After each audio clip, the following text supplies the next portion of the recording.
I'm Makini Smith. After going through a divorce, my sister passing away, experiencing narcissistic abuse, and some significant health scares, I realized through sharing my story that I wasn't alone in my suffering.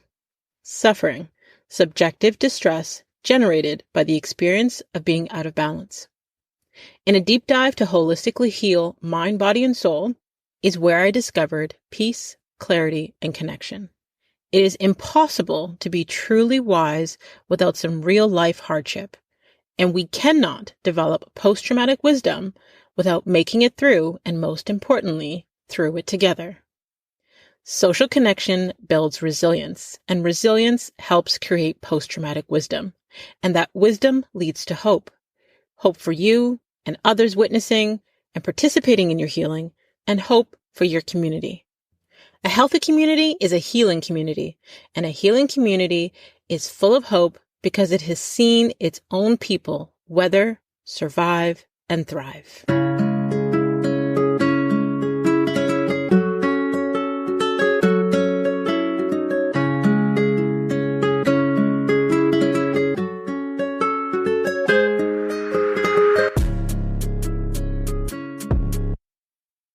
Bianca Alba is the voice and creator of This Latina Travels, a podcast about traveling through the eyes of a first-generation Latina traveler, college grad, sharing all her travel experiences firsthand. As a little girl living in a single-parent household, trips and vacations were just a dream and felt unreachable.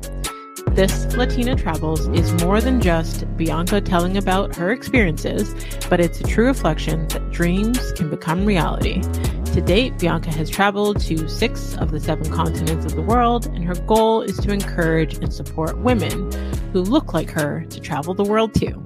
So please welcome to the show, Bianca Alba. Hi, Makini. Thank you so much for having me. Thank you so much for agreeing to come on and share your journey with us.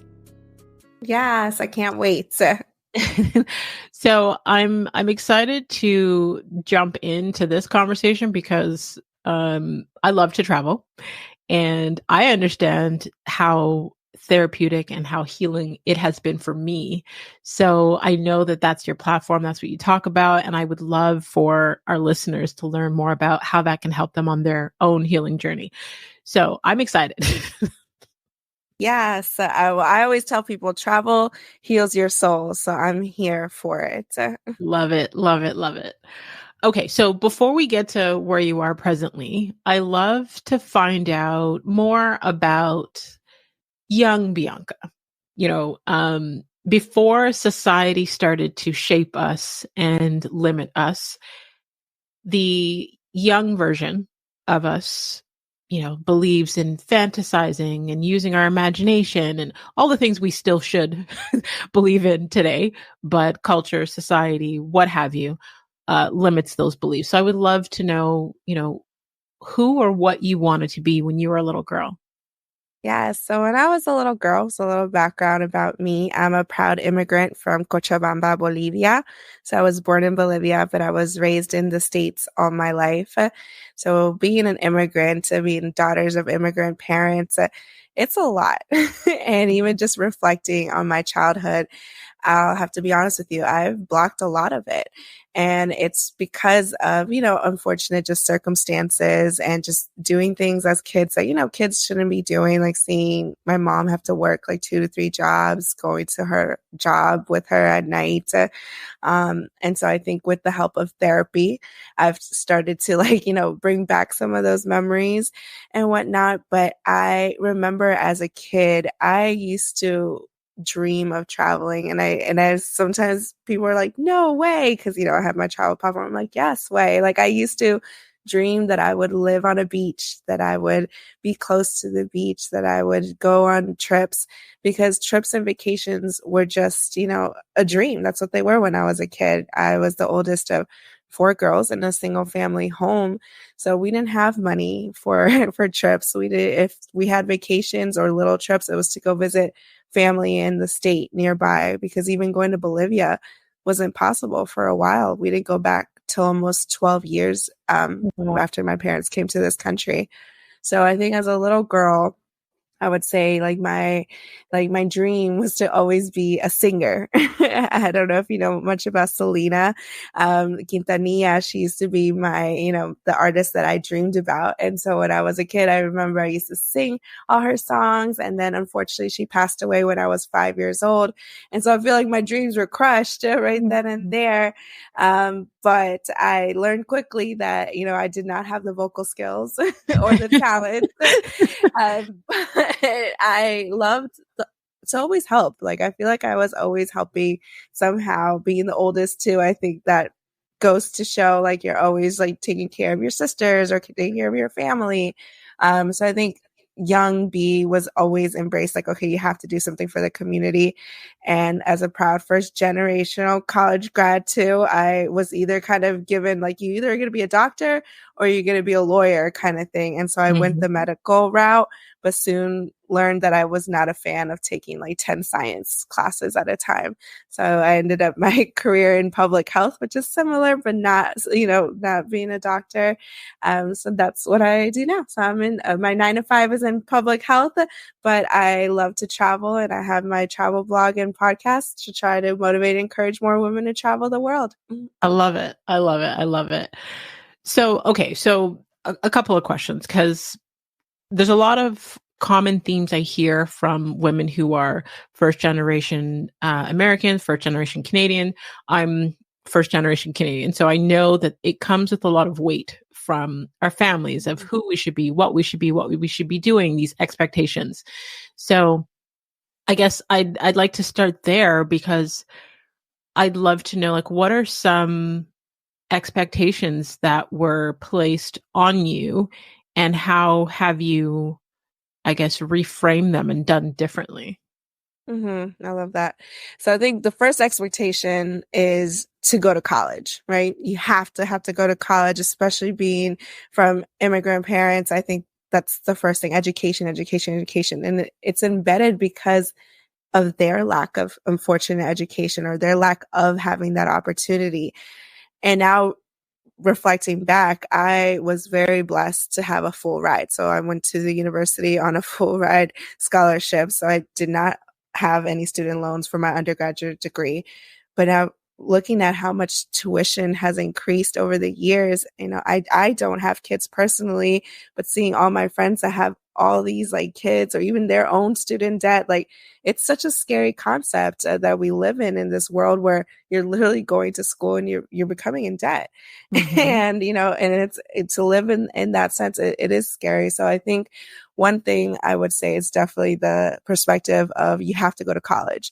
You have to go to college. You don't. Like, there are so many jobs, there's so many ways to live life that, your degrees really sometimes are just a piece of paper. I have never been asked for like my grades. I have never been asked for, like, the most I've been asked is for my master's, because I work in public health now. But I tell a lot of the mentees that I mentor within my university or within my sorority, like, I'm like, don't let that be your focus. Like, if you want to do the specific career and you see and you do your research and look if you really need these credentials, because it's not worth going into debt if you don't have to. And I wish I could also tell other people around me that, going to community college is okay as well. I don't know if they have that like community college aspect in Canada, but in the States, it's totally fine to do community college for the first 2 years, because you're taking literally the same type of classes, sometimes with the same type of professors, because they're teaching you both the 4-year institution and the community college.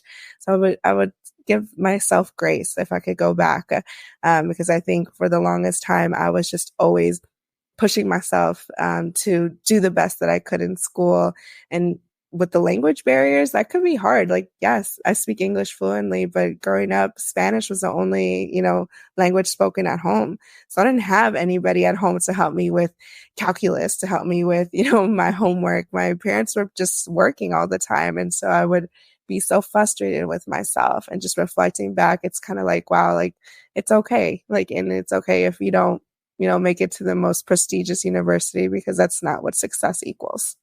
Absolutely. I love everything that you said there. Starting with like the the college piece, the university, like the post-secondary education, because I I graduated from college, but as a first generation Canadian, right? You know, your parents aren't able to help you, like you said, with your homework, with those things.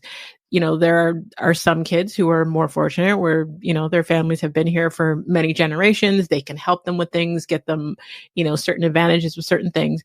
But when you don't have that and you have to make do with what you have, like you said, it's important to give yourself grace. I think, you know, especially when people are either comparing or, you know, looking at certain opportunities that we didn't get or don't get. It's important to give ourselves grace. It's not our fault. You know, we got to work with the hand that we're dealt. And also, there was another piece that you mentioned there about the cost of education. Yes. So I just got back from Cuba and learned that like they have free healthcare and free education there. So if they want to, you know, even learn a trade or anything like that, it's free. Like it's wonderful that it's covered there. I know Canada and the US, it's not the same. No. It's very expensive for education.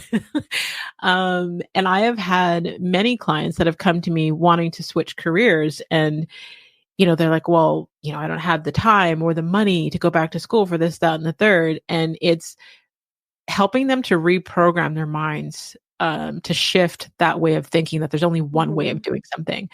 I love staying connected to people where it's like, you know, years ago, I coached them on something and told them they didn't have to go that route. They can, you know, look at different routes to get to where they want to go. And now, for example, there's a client who she wanted to become an actress and thought she needed to go to acting school and do this and the third, and she didn't have the money for it.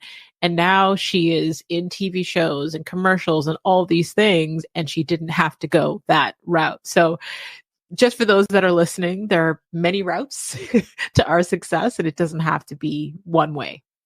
Yes, I love that. I always tell people like you said, like comparison is like the worst tool, the worst thing. And being also the oldest of four girls, like I always told my sisters, I'm like, no, like because one of them didn't go to a four-year institution.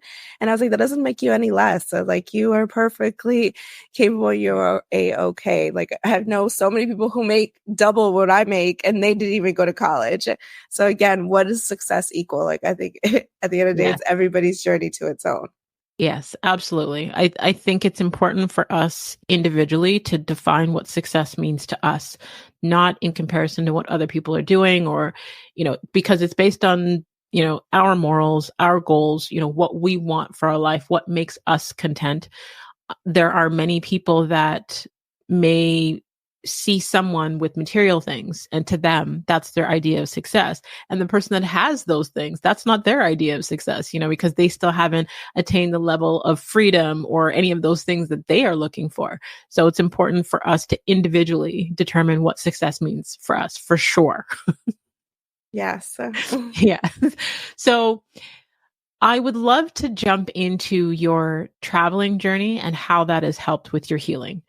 I think it's important because traveling for myself, I was someone who was at one point in my life terrified of everything.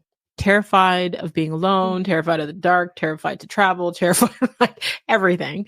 And I had to push through and see that there are rewards on the other side of a lot of the things that I was afraid of. So I use the acronym FEAR. When I had learned that it meant false evidence appearing real, and I shifted it to face everything and rise. And that has helped me in terms of traveling, because before I was afraid to travel. And now, like you, I've traveled to so many places in the world, and it's like, I would have missed out on this. Like the joy, the growth, the healing, all those things. So I would love if you could share with us how you like discovered, you know, traveling as part of your healing journey. Yeah, so I'm going to take it back to when I first moved out of my quote, quote, home or quote, quote, comfortable location. So I grew up in the DC, Maryland, Virginia area, also known as the DMV. So 20 minutes from Washington, DC. And when I graduated from my master's degree, as much as it was such an accomplishment, it was also a really hard time in my life. I had just gotten out of a serious relationship and of 6 years. And I think we don't talk about like the grief of relationships enough, because again, I was torn. I was heartbroken. I thought this was the person who I was going to be with for the rest of my life. And I decided to take a leap of faith and took a job across the country. So I moved to New Mexico, not Mexico, New Mexico. It's a state. It was so funny how many people would always be like, what, the country? I'm like, no, it's a state. And I packed a Penske truck, literally put everything in my Penske truck. My mom thought I was crazy for moving across the state, not knowing anybody, different time zone. But I just knew that I needed to do this for myself for many reasons. One, I feel like when I was in my comfort zone, surrounded by friends and loved ones, I wasn't healing properly. Like I was just kind of putting band-aids on this, on this heartbreak that I was going through. So when I finally moved out of my comfort zone, that's where I really felt the heartbreak. And that's where I finally realized what it really meant to be alone. And for the longest time, it was so hard for me because I didn't know how to do things on my own. I didn't know how to enjoy what me time meant because I was with somebody for so long or always with people around me. And so traveling and literally putting myself in a different, situation allowed me to grow as a woman and to allow myself to fall in love with me and learn about me. And when I tell you, like, I also was very skittish, believe it or not, like with a lot of things. Like I was like, what? Going to the movies by myself? What? Going to eat by myself? Like going on a hike by myself? Like what? No. But when I started doing those things, that's what like I think sparked even my interest more to travel the world. Cause that's when I was like, oh, if I can do this, I can go to the next, state by myself. And that's exactly what I did. I would road trip to the next state. We live in a world where literally everything is in the palm of our hands, right? Our phones. So I would send and share my locations. I would do, my research and make sure I knew which national parks I was going to and the maps and stuff, and just started, little by that. And when I tell you, like, I was a huge component on journaling.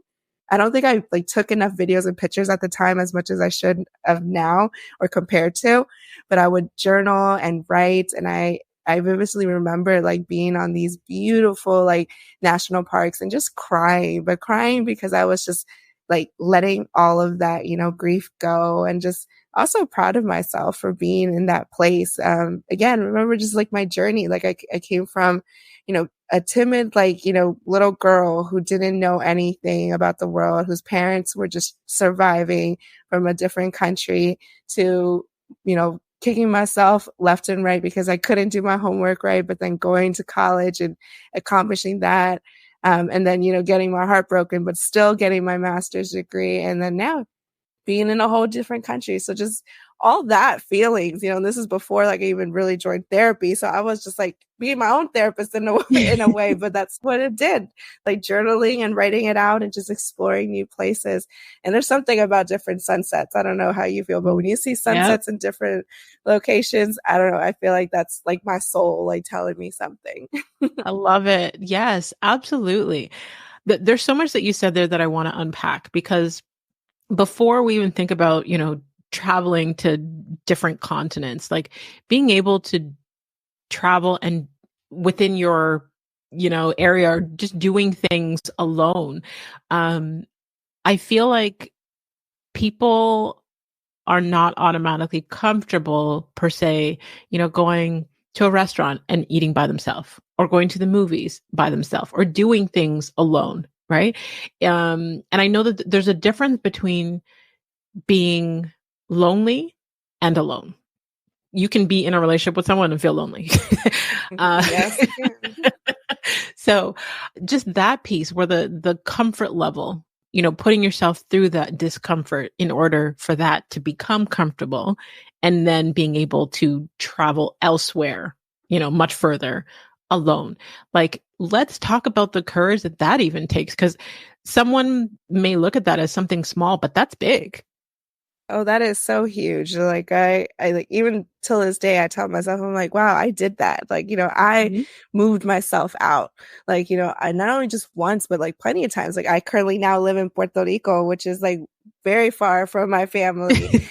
So, but that's a whole other story. But it's just like when you put yourself in that place, I think the rewards that come afterwards are so like they're endless. So like I Yeah. reflect on my life now, and not only that, but like I feel myself so different. Like just the joy and the happiness that I have and just the mentality of life.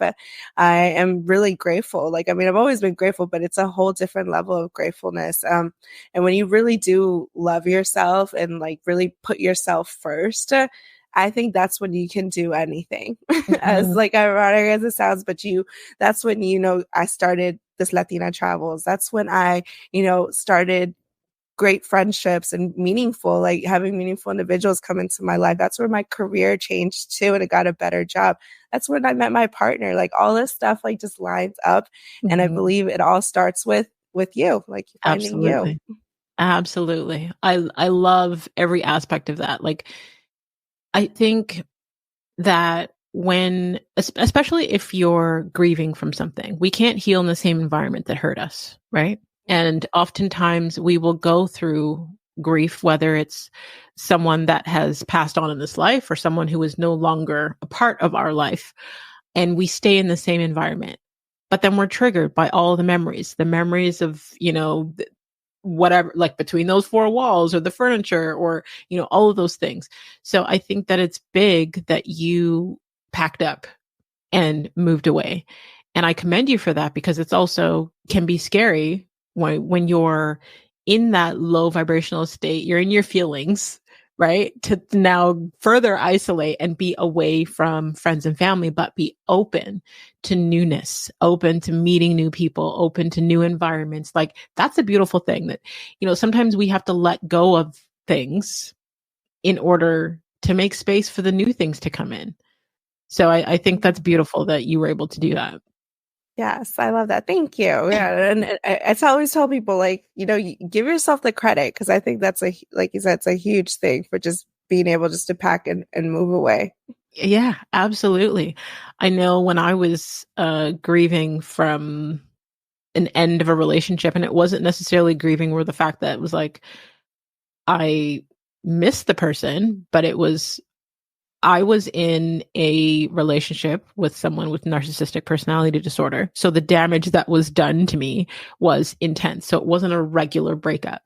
And in order for me to heal, I had to move homes. I had to change my vehicle. I had to change my furniture. I couldn't I couldn't operate because everything was a trigger. Everything was connected to a memory of some sort. So in order for me to heal, it all needed to change. But I think we don't talk about that enough. Like I said, most times people are still staying in the same environment, the same home, the same everything. And it requires change in order for us to heal. Yes, and I think something that I'll share personally, like it's hard also coming from immigrant parents or just in that sense where in my culture in like the Latino culture, my mom was with my father for like 20 years until she finally said no. And growing up, it wasn't a healthy relationship.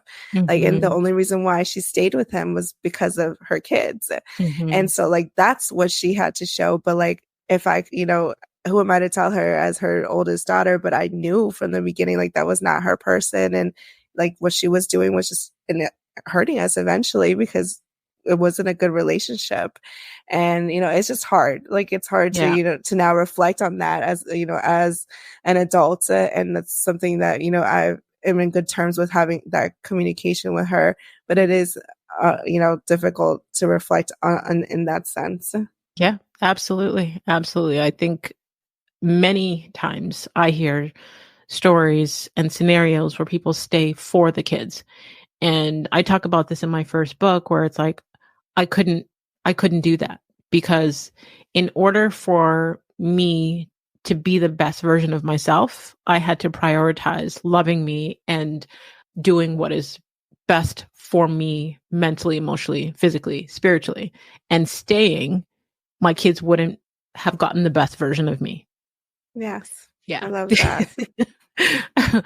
So I would love to hear, I guess, some travel tips that you have for the listeners that are considering traveling as part of their healing journey. Yeah, so I think the first thing that I have to tell everybody, I always tell, is just the disclaimer. Like, you don't have to be a millionaire to travel the world.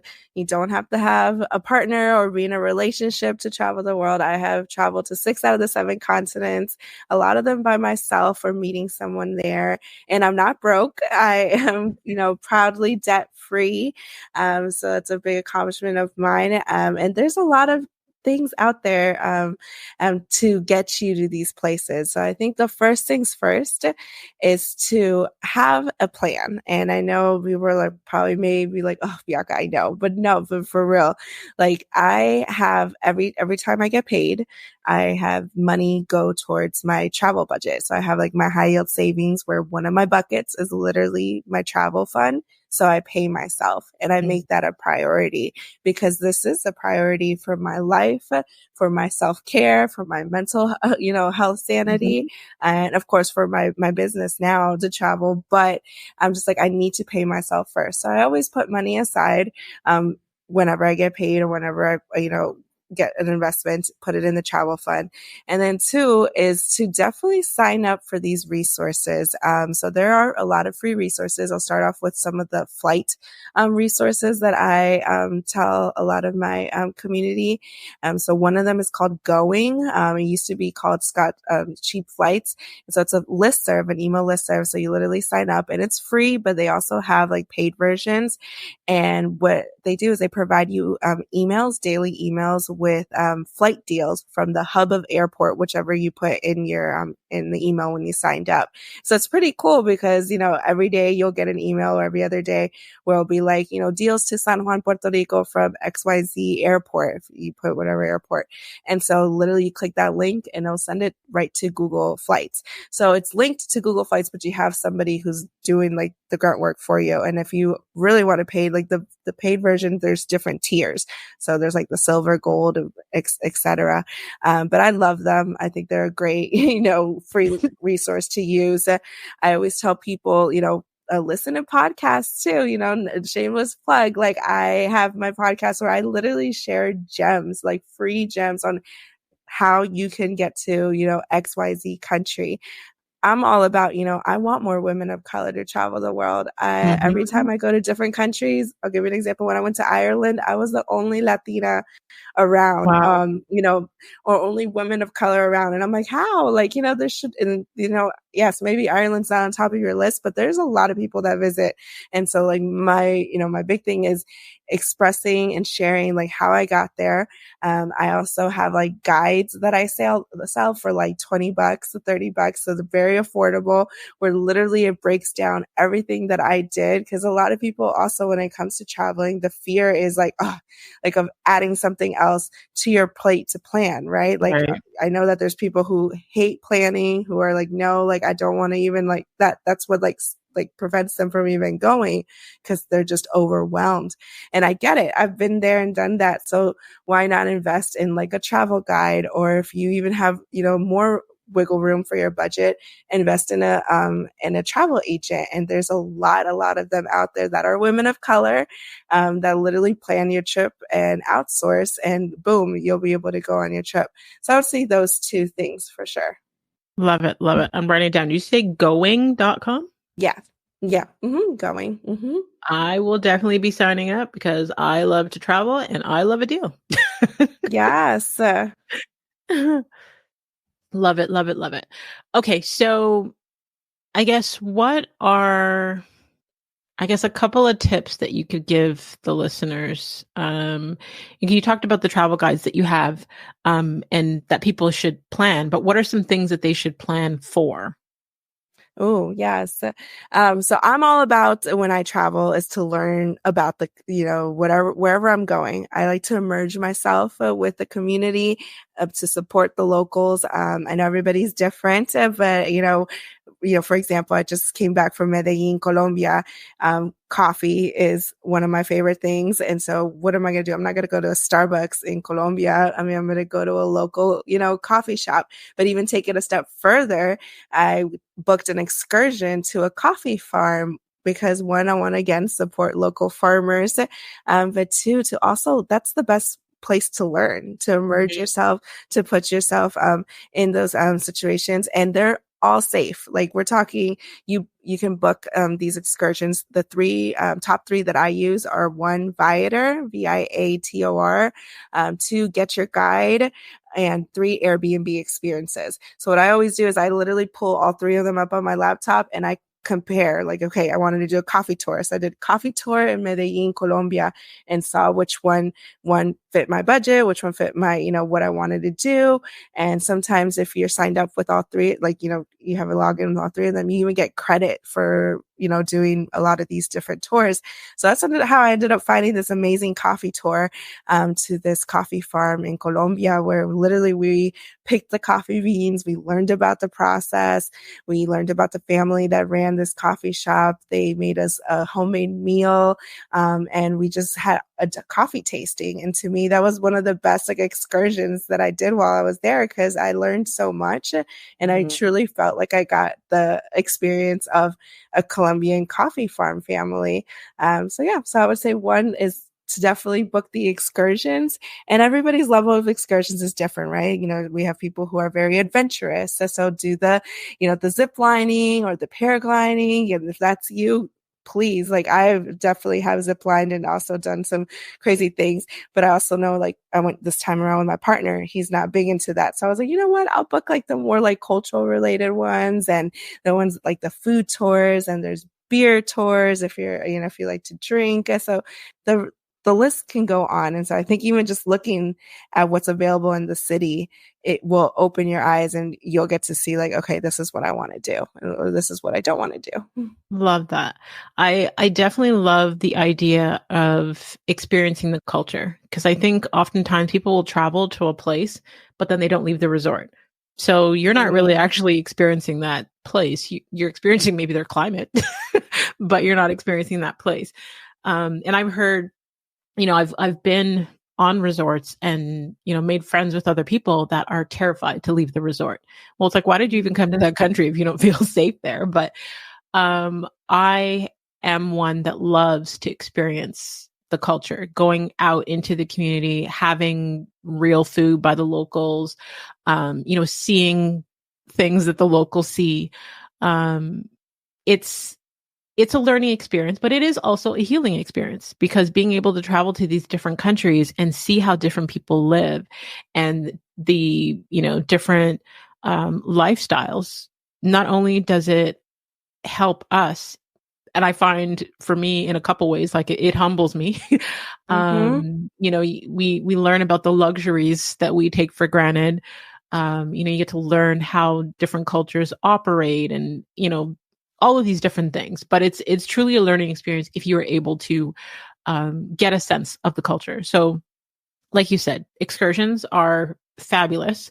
But there's also some places where you can just hop on, their local bus and, go to the market or experience certain things where you get to get a feel for the culture. So I love that advice. Yes, I totally agree with you when it comes to the healing portion, because it, like you said, it does humble you real quick, but it also just puts so many things into perspective. When I went to Colombia recently, how far our American dollar went. And again, me coming from, a third world country, Bolivia, I'm oh yes, I know how far our dollar can get, but seeing that my partner saw that for the first time, he's wow, it kind of makes you feel bad that you're not tipping even more. An Uber should be triple this or something. And we're I know, it gets you thinking, right?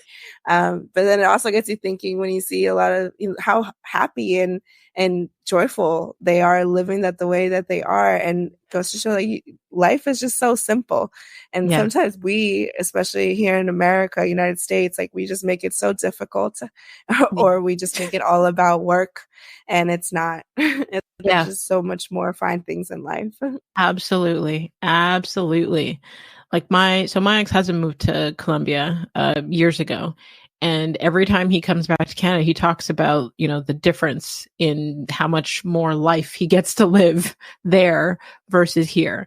And this is someone who, when I was married to, everything was about the luxury lifestyle. So, seeing that your dollar can go so much further, being in a culture where they appreciate the dollar so much more, I found it actually calmed him down. I think him living there, he seems like a better person. Wow.